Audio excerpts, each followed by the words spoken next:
Porque muito há, dos quais muitas vezes vos disse, e agora também vos digo, chorando que são inimigos da cruz de Cristo. O fim deles é a perdição, o Deus deles é o ventre, e a glória deles é para a confusão deles mesmos, que só pensam nas coisas terrenas. Mas a nossa cidade está nos céus, donde também esperamos o Salvador, o Senhor Jesus Cristo,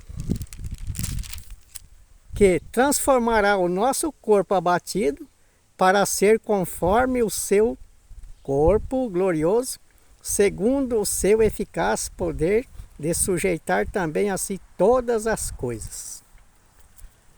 Filipenses, capítulo 3, versículo 18 a 21. Eu li esse texto aqui, esses versículos aqui, porque eu quero dividir esta palavra em 2 vídeos, né? Então por isso eu vou fazer uma parte agora e depois eu vou fazer outra. Se lemos o contexto, no versículo 2, capítulo 3 de Filipenses, vamos ver que o apóstolo está falando de obreiros que ainda confiavam na carne e ensinava a igreja que de forma nenhuma batia com o que Paulo ensinava. Agora, convertido a Jesus Cristo, sendo uma nova criatura, nascido de novo, pregava e ensinava a lei da fé.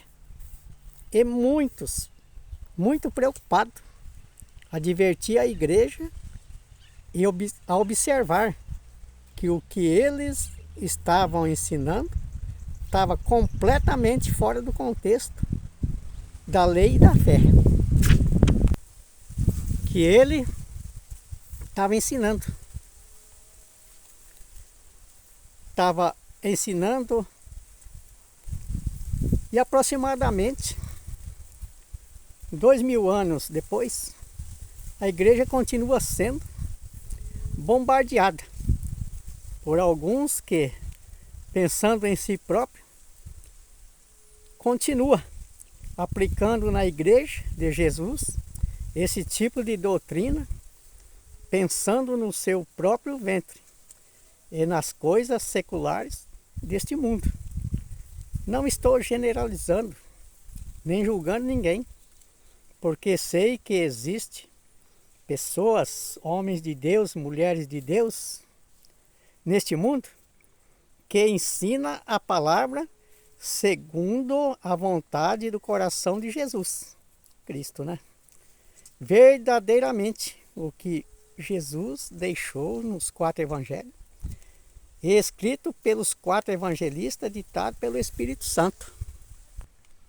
E as cartas e as epístolas escritas pelo apóstolo Paulo, Tiago, Pedro, João, Judas, ainda Hebreus, escrita pelo autor desconhecido, e todas as escrituras, Atos dos Apóstolos e todas as escrituras, escritas por homens de Deus, inspirados pelo Espírito Santo.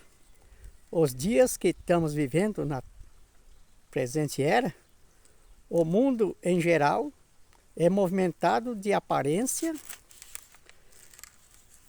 e julgada por status sociais e aparências. O mundo em geral é julgado pela população por status sociais, aparências, estatura, raça e cor, começando pelos alimentos, alimentação.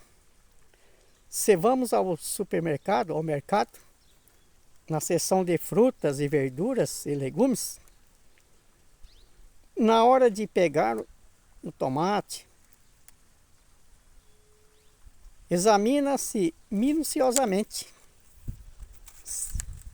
se se tiver uma manchinha, automaticamente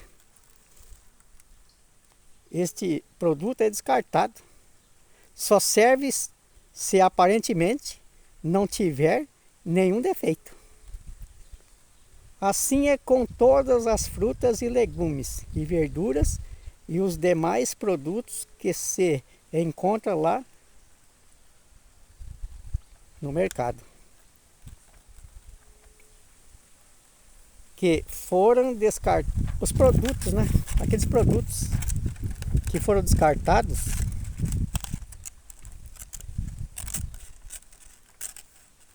é levado para alguma instituição e lá são consumidos como se fossem produtos extras, né?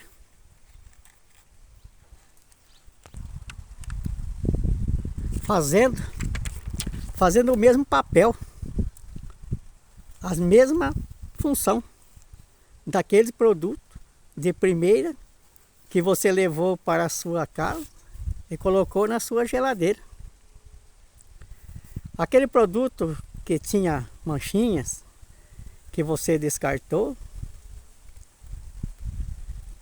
tinha o mesmo valor, mesmo preço. Irmão, você já parou para pensar? Já refletiu? Já se examinou? E qual foi a conclusão que você chegou? Encontrou algumas manchinhas? Ou chegou a uma conclusão que és perfeito? O mundo julga pela aparência, mas nós, Igreja de Jesus, devemos olhar para dentro do nosso coração e ver se não estamos apresentando alguma deformidade. Não julgueis para não ser julgados. Mateus capítulo 7, versículo de 1 a 5. Quando a gente tira a trave do nosso olho espiritual, enxergamos nitidamente quanto somos devedores. E aí sim, podemos falar o que estamos vendo no nosso semelhante, no sentido de ajudar. Quando Davi estava sendo perseguido por Saul, ele fugiu e se escondeu na caverna de Adulão, chamada Caverna de Adulão. Então, está escrito aqui, 1 Samuel, capítulo 22, versículo 1, 1 e 2, assim. Então Davi se retirou dali e se acampou para a caverna de Adulão.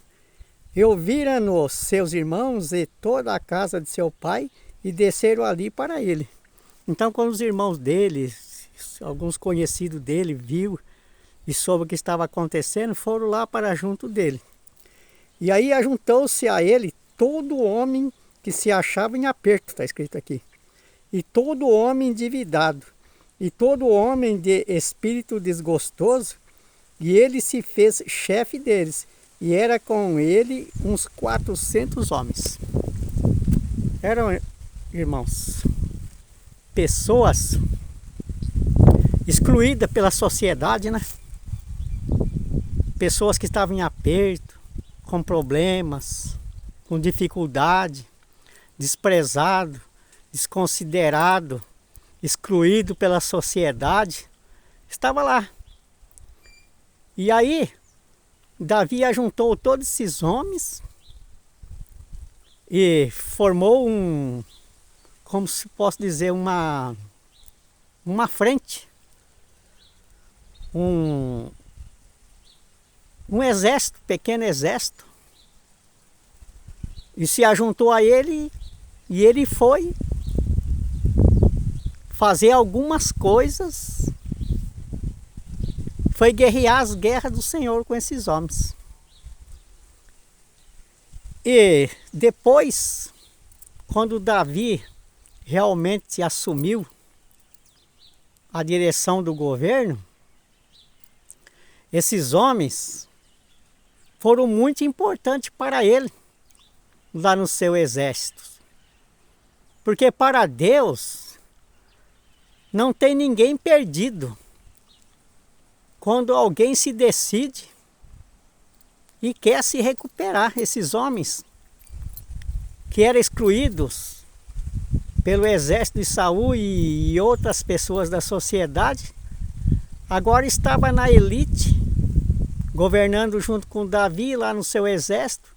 Foram homens de muita coragem, pessoas de muita coragem, que batalhou, guerreou as guerras do Senhor junto com Davi. E Davi foi um grande vencedor através desses homens. Então, irmãos, eram homens cheios de manchinhas, problemas, como aquelas frutas que nós escolhemos e que achamos que não serve para nada, mas que na banca tem o mesmo valor daquelas frutas sem defeito. Elas têm o mesmo valor lá na banca.